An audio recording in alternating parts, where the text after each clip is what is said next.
It's First Friday and it's November. It's not exactly the November weather I was anticipating for this event, but here we are sitting inside about to have a very compelling conversation, because that's what we're doing this year, is having our First Friday Innovation Conversations, hosted by the Center for a Sustainable Future here at IU South Bend. So in usual years, we've had a series of 8 to 12 weeks of speakers talking about what they're doing in our region to advance sustainability through innovative approaches and really systems thinking. So last year we thought, well, we'll do something different. Instead of spreading it out and having you pick which week or weeks you come to over those 8 to 10 weeks, we were going to do it all in one night. We'll bring everybody together in April. So of course that didn't happen, but we still were really excited to share these speakers with you because they're doing such cool stuff. So instead, we're going to be featuring each of them the first Friday of every month. We had our first one last month, and that was Shabir Kitbutna. He's from Ivy Tech, their IT sector partnership, talking about technology and building community workforce development. So it's a very interesting take on sustainability and developing our communities. And we've got several others coming up throughout the year into May. And we've challenged all of the speakers when we first were looking to see who would come in and talk, to make some connections across systems too. So we've themed this as seeing systems, finding connections, what sustainability relates to, which as it turns out is a lot. Had them apply to speak. So you're going to hear basically a little mini TED Talk. So we had them apply to speak. I gave it to a group of students and some faculty to review anonymously their submissions. And the ones you'll be hearing from are the ones that they rated as the most compelling and important messages to hear. So that is what is coming up today and first Friday of every month. With that said, I don't want to talk too much because I'm not the one you came here to see. My name is Krista Bailey. I'm the director of the Center for a Sustainable Future. I'm really pleased to have gotten the feedback that we did from folks in our area about what they're doing and that they wanted to share it with others. So that said, today's talk, sustainability, education, peace, and community building with solar. And today I've got with me Tyler Kanczuzewski. He's the Vice President of Sustainability and Marketing at Inovateus Solar, which is our local solar installation company and one of the fastest growing ones. Very excited to have you with you here today, Tyler. So say hi, and I know you've got a great presentation to share with us. Thanks, Krista. Honored to be here. And hey, everybody, thanks for tuning in. I'm going to go ahead and pull up. I have some slides. So I'm going to share my screen here and then take it away. So thanks again. Really exciting stuff going on in the area. And Inovateus is happy to be a part of that. And our goal is to help with some of the thought leadership behind solar, sustainability, education, what peace is, and community building. So as Krista said, I'm Tyler Kanczuzewski, Vice President of Sustainability at Inovateus Solar. Should be working here. There we go. So you probably see a lot of solar driving down the highways now or driving around town. You might notice more and more solar panels and see the growth. And it's really cool to see. We're right in the middle of a solar revolution. And I want to provide some things for you today to see how you can live more in balance with nature and how solar actually produces less greenhouse gas and could be good for the community. So right now, solar is about 1.7% of our total electrical production in the country. And solar is a good portion of our overall renewable energy portfolio, which also includes wind power, hydro, and bios. So about the year 2000, renewables really started to take off. And about the same time, coal production really started to decrease. Now we're still seeing a good demand in natural gas and oils, but we expect that to change as well. So you might ask, why is solar taking off? Well, I wanted to show a couple charts here. The chart on the left shows the greenhouse gas emissions solar compared to coal and natural gas. So it's substantially less, as you can see from the chart here. Chart on the right shows the crazy drop in price of solar installation. We price solar in dollars per watt. You can reach out to me more after the presentation. I can tell you how that works. But it went from $101 a watt all the way to 61 cents a watt. And at the same time, the amount of systems installed have boomed since 2005 to 2015. So solar is less greenhouse gas emissions. It's cost effective. And now we're finding it's really producing a lot of opportunities for jobs. And also a very new thing, wildlife habitat, which is pretty wild. And we're excited to be a part of that. So the forecast for solar from 2020 to 2025 is expected to really grow. This decade, we're going to see some massive growth in solar. And that's in the residential, commercial, and utility market. We're seeing a lot of companies talk about carbon neutrality. We're seeing a lot of utilities talk about their plans to decommission coal plants and put in more solar. So we're right in the middle of this revolution. The thing is we have to do it sustainably. Things are really growing fast, and there's no doubt solar is more sustainable than coal or other fossil fuels used for electrical generation. But here at Inovateus, we're realizing you still have to go above and beyond to make sure you're implementing it correctly, and you're having the most minimal impact on the land, and you're still producing habitats for wildlife. So we've put together a plan that we call the modern day sustainable solar development, which is very exciting. The first one is optimal system design. So whether you're installing solar on the roof, on a rooftop, or on ground, you need to make sure you're using the least amount of space possible to produce the most amount of power. So our goal is to maximize power per square foot, utilize equipment that is state-of-the-art and is built around producing more power. You see this picture in the background. It's an IKEA distribution center. It's a massive building. They're storing equipment there and then shipping it out. Before there was solar, it was just a roof, to make sure their inventory doesn't get wet, and things are contained. But now it's a dual use, a dual purpose roof packed with solar. And I believe this location is putting a lot of power back on the grid and selling their power. If for some reason they couldn't put solar on this roof, you notice there's some field just north of the building. They could have put solar there as well. But if they were to do that, the whole goal would be have less impact on the land and produce as much power as possible. So our engineering team is working hard to design the best systems and customize for every customer, for every project. A very exciting thing that's happening with solar, ground mounts in particular, are pollinator friendly sites.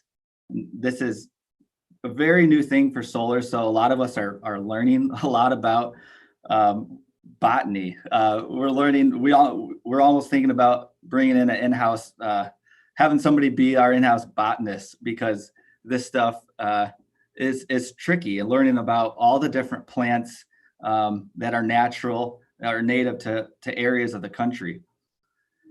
Our goal here is, with any ground mount that we are a part of now, that we try to implement pollinator friendly sites. So basically the idea is pollinating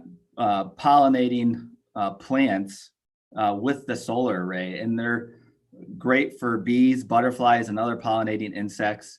And it's just a great wildlife habitat. A very cool thing we're also learning is that the roots of these pollinating plants grow much deeper than typical turf grass, so you can actually store more carbon. So you're not only reducing carbon emissions from solar power, but now you can plant wildlife habitat, pollinating plants that sequester carbon. So a very cool thing. Some sites are even bringing in sheep for sheep grazing, and great way to reduce your maintenance costs and having to mow. Let the sheep hang out and mow the grass for you. So we're excited to be a part of this pollinator habitat, and like I said, our goal is to do as much of this as possible. So you're not only farming the sun, but you're also producing this really cool wildlife habitat. Number 3 is end of life and decommissioning. Most solar panels warranties last about 25 years. So the big question right now in the industry is, what are we going to do with all these panels at the 25-year mark? The good thing is there's solar panels. I believe in Japan, it's the manufacturer Kyocera. They have solar panels that are about 35 to 40 years old now, and they're producing 75% of the original production, what they were built to produce. So people and companies are going to have the opportunity at the year 25 to keep the solar equipment running as long as possible until they really see a decrease in electrical generation, or they can swap out the equipment. And Inovateus is going to help our customers do this. There's many electrical recyclers that are getting into solar equipment recycling. Solar panels make up a vast amount of that, and they're 95% recyclable. They have silicon, aluminum, and wiring, and 95% of it's recyclable. So what we're seeing is potential $10 billion of recoverable value by the year 2050. And that's 2 billion panels. Now that's not all what Inovateus is going to be able to handle. That's more of an industry-wide number, but it just shows that even at 25 years, if you want to swap out this equipment, don't send anything to a landfill. There's going to be companies that are going to help you recycle the equipment, and some of it's going to go right back into solar panel manufacturing.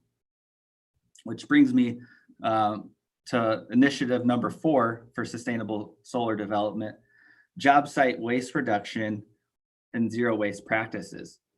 So when we ship equipment to a job site, it has to come in packaging, a lot of cardboard, a lot of pallets, shrink wrap, banding. So you're going to deal with different type of waste, different material streams. Our goal is to sort and separate these waste streams in order to recycle and repurpose as much as we possibly can to achieve close to zero waste construction sites. And also we're looking at low carbon shipping, because sometimes we're having to ship materials a long way to get to a site, or from the manufacturer, that is international over to the US. Sometimes equipment's internationally made, and then to the site. So we're looking into low carbon shipping options as well. But the whole idea is to create more of a circular system, as we're seeing with a lot of manufacturing across the nation right now. The old model was to take a resource, make something, use it, and then dispose and pollute. Where a new model, and it's really more of lean thinking, is use, reuse, remake, recycle, you keep the cycle going. So you create more of a zero waste system, or as close to zero waste as possible. So here at Inovateus, we're trying to do this with our construction sites. And it's actually something I'm very engaged with, calling a lot of companies here in the Midwest to figure out, hey, how can we better recycle this material, and which locations will take this material. Big initiative, last one here, number 5 is community engagement, education, and bringing peace and prosperity. So we're finding that we come to these communities and install solar, and a lot of people are learning about it for the first time. And it's really exciting because you're learning that, hey, we can produce electricity without the greenhouse gas emissions of our old electrical generation did. We still have a society based on needing electricity, and we can still promote that, but we can also promote conservation, maybe not using as much electricity, finding ways to be more energy efficient, looking at installing solar or renewable energy on your building or on your property, and just really creating a community based in having less impact on the environment, which brings what I think is peace and prosperity to any community. And with Inovateus, that is really our mission, of peace, whether it's internal with my colleagues, or it's external with our customers and our partners. Our mission is to build a brilliant tomorrow and do the best we can every day. And we might find there's other renewable energies that come about down the road. We don't believe solar is the the last option. It's about continuing to innovate and improve as much as possible, and try to shoot for the most sustainable thing possible, as you're learning about, hey, what is the best thing to do for our community and for the planet. So there's some great ways that you can get involved here in South Bend and in our region. First and foremost, you can get involved with IUSB and Krista Bailey and the Center for a Sustainable Future. They always have many great events going on, like the one that I'm here with today. You can join Inovateus for think tanks. You can reach out to me, which my email will be on the next slide. We try to do them every couple weeks to once a month. We invite people from the region or across the country to brainstorm on a topic with us. There's also South Bend Green Drinks. They meet once a month. Many great leaders in sustainability attend those. There's the Michigan Great Southwest Sustainable Business Forum, which you can join and be a part of. And also the South Shore Clean Cities has the Sustainable Solutions Conference and Expo happening October 26th next year. And I believe they have other events going on as well. So some great ways you can get involved with the sustainability community. And that brings me to the last slide. Just again, thank you so much for having me talk on solar and sustainability today, Krista, and happy to answer any questions people might have. Hey, that was great, Tyler. Thanks so much. Really a broad view of what solar can do. I think a lot of us just think, oh, I'll put that on the roof of wherever and have some off-grid energy. But there's really a lot more to it than that.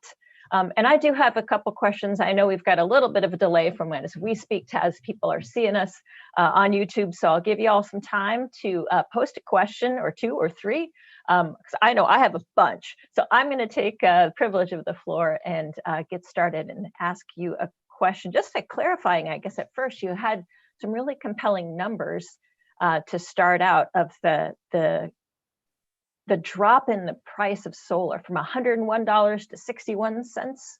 What is driving that cost reduction? I mean, that's huge. Yeah, that's a great question. Well, some of it is just the supply demand factors, more demand, and some of that. So the price of equipment is coming down. I think a lot of manufacturers are innovative and finding ways to use less material or to use more efficient material too.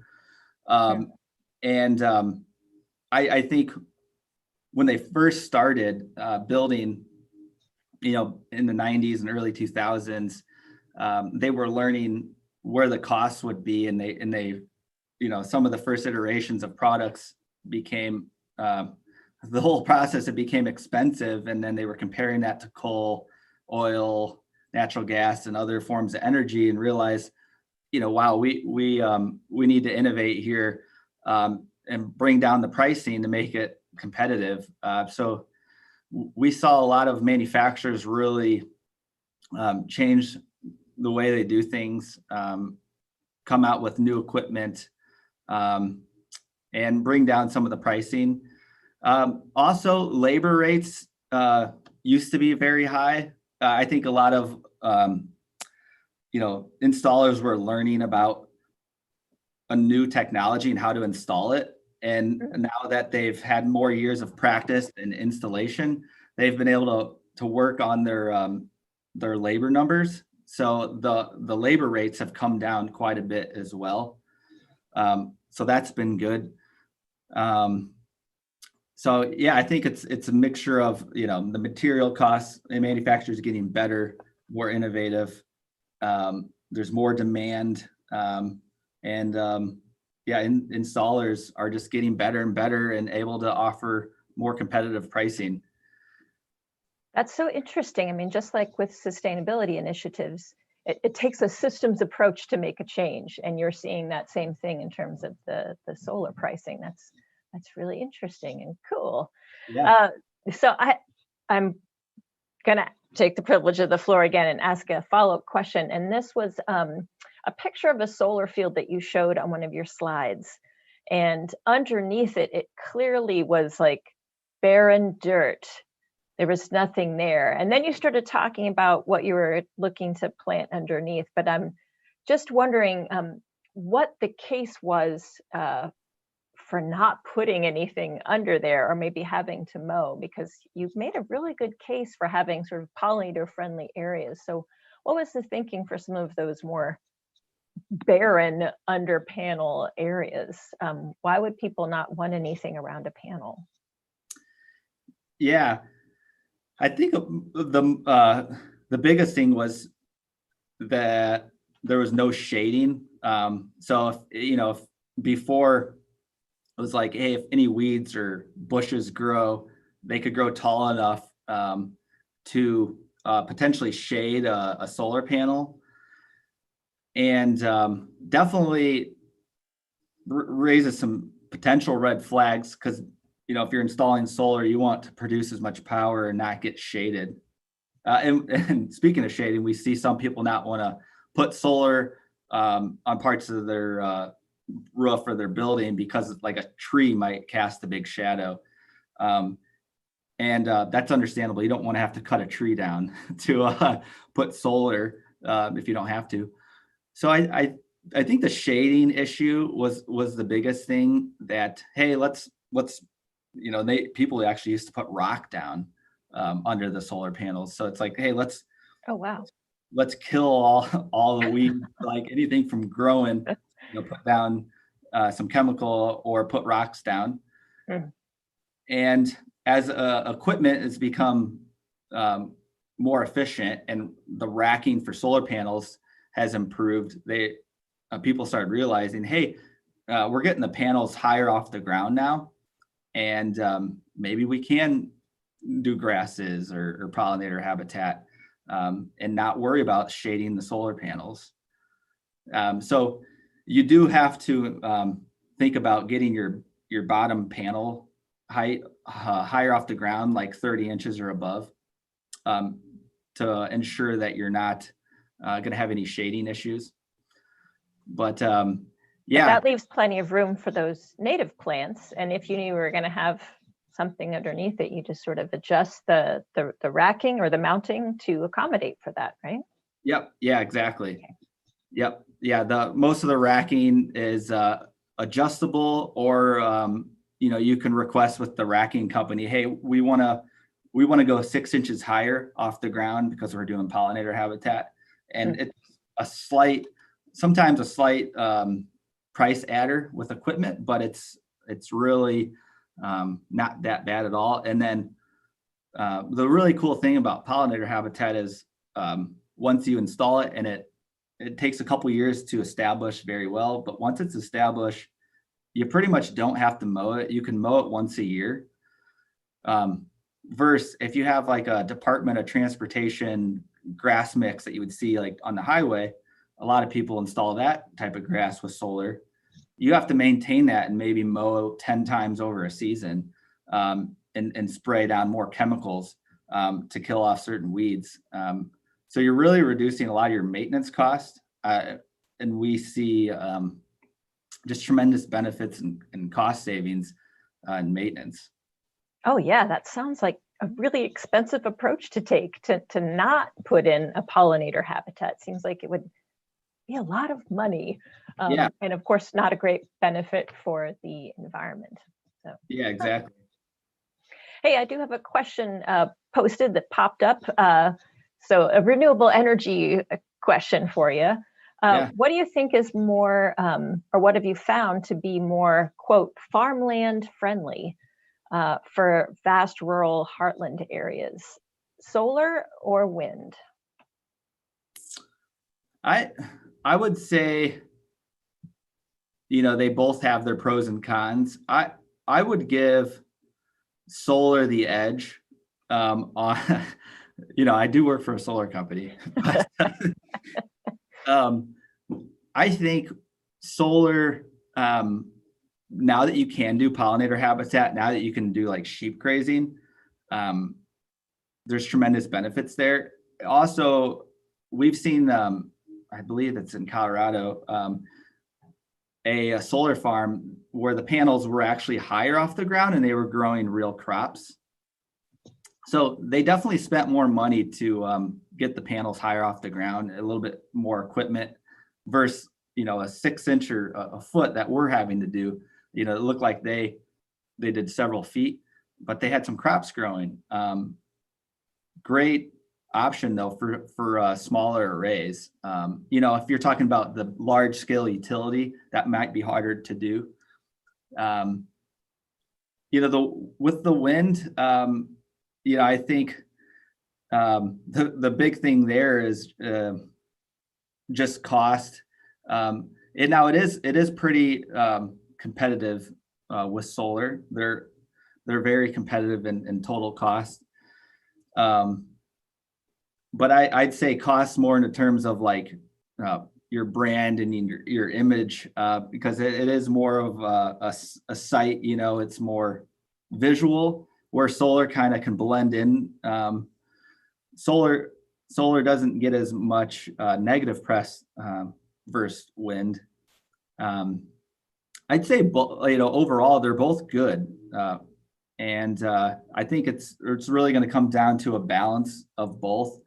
I think in the long run, solar wins out. We're going to see more solar generation than wind, but in areas where they get a lot of wind, it makes sense.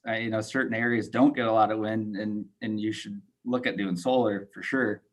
Sure, yeah. I mean, the sun shines every day, whether we get it clear through or it's blocked by the clouds, but the wind is not always blowing. That's a good point. Hey, we've got like maybe 2 minutes left, and I'm hoping we can squeeze in 2 last questions that I've seen post up and that are sort of dangling. One is, could you, how do you work with architects and structural engineering firms? Do you work with those? Yeah, for like commercial buildings and industrial buildings, we definitely do. We work with some of our projects. We've worked with like LEED buildings, so we're working with the architects there that are involved in the whole building project, and the energy efficiencies of the entire project, and then they're trying to get LEED certification. And when you do solar on a building, it definitely gives you a lot of points in that LEED certification process. So when we work with any building, though, we always work with a roof expert, and you have to make sure you install correctly on a roof because you don't want any leaks. That would be bad.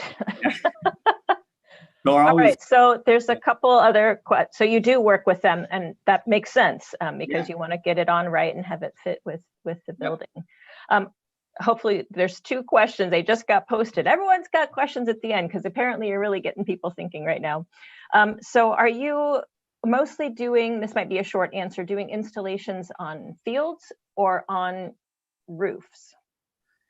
Used to be like all roofs. We started it in 2008, and from 2008 to 2015, we did mostly roofs. There have been a big increase in utility projects, which utility projects happen to be more on the ground. So from 2015 to 2020, we've done more ground installations where it used to be flipped. I think it'll come back around. Well, there'll be a balance of both big rooftop solar and ground mount solar as cities and utilities are installing, or even universities. Yeah, cool. So last question, and then we'll repeat your email if people want to get in touch with you and follow up after this. But let's see, there was a thank you for being transparent about end of life for solar panels. So last question is wondering if you have any plans on having on-site recycling. I guess there's First Solar in Ohio does this. Is this something that you're hoping to do or planning to do someday? Definitely. As our company's growing, there could be a potential investment or partnership with a recycling company. And we have a good sized building here, so we could do more recycling efforts here. We actually are bringing some waste back to our warehouse, shrink wrap and banding from some of our sites because our guys have to go back and forth from our building to our job site. And we're partnering with a company in Elkhart right now. It's Tri-Power Recycling, and they recycle styrofoam, shrink wrap, plastic banding. So we just started working with them, and we're actually bringing the packaging back, breaking it down into more Gaylords, and then trucking it over to Elkhart. But it works out well because we already have people going back and forth on these routes. So we're not increasing carbon emissions from shipping to do this. So you're sort of trip chaining along and like, oh, we got stuff, we'll drop it up on the way to a local company even, which is fantastic. Well, Tyler, I'm so sorry we're out of time. We have just a half an hour to talk. I did share your email with those viewing, so if they have further questions, they can follow up. And we will be keeping this video on our YouTube channel and sharing it out in the future, so can keep spreading the good word about this great approach you're bringing to solar and to continuing to do such great work in our region. So thanks so much for your time today, Tyler.